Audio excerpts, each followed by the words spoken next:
Hello, I'm Halle Wiblen and I'm from Marymount College. I'm here today to explain the device I've created, which can successfully remove plastic waste from the ocean. Plastic waste in the ocean is a rapidly increasing concern in today's society and has alarming impacts on human, marine life and the environment. This device has been called Remove the Waste, and a model has been created to observe if the contraption can function efficiently. The research question for the experiment conducted is, can a contraption model successfully created which can remove plastic waste from the ocean? Remove the Waste has a few different factors, each with unique and needed jobs. Made of non-toxic materials, Remove the Waste is long and cylindrical. It has a flotation mechanism which will sit above the water, coupled with a stiff, waterproof material attached underneath.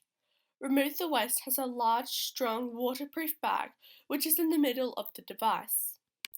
The flotation mechanism above the water will prevent plastic waste from flowing over it, and the material below will help capture the smaller particles of plastic. Remove the Waste is intended to take advantage of the natural oceanic forces, waves, wind, and currents. The currents, as well as forcing Remove the Waste into a U shape, will also move the device towards where the largest amount of plastic waste would be in the oceans of the planet. This is due to the fact that plastic waste would also have been pushed along by the currents as well.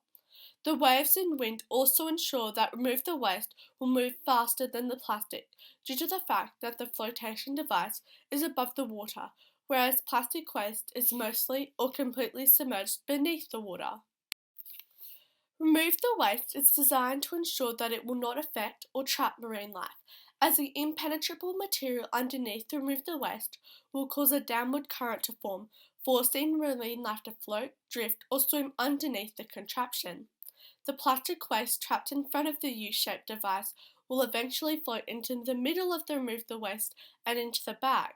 The plastic will remain in the bag due to the water current keeping it in place.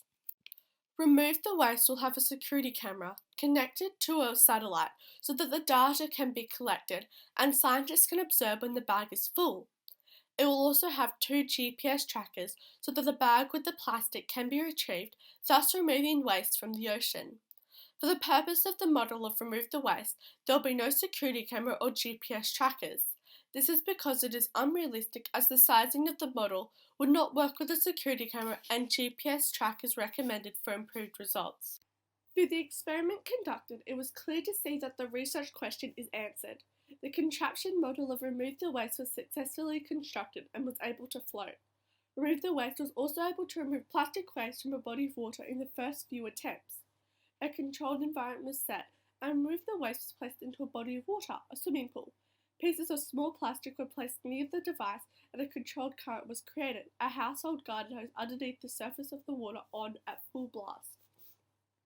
The contraption was pushed around the pool by the created current till it reached and scooped the plastic into its storage bag. This controlled environment demonstrated that a contraption model can be constructed which can successfully remove plastic waste from a body of water. This experiment was unable to prove if Remove the Waste would successfully work in the ocean, as it was only tested in a controlled environment, a swimming pool.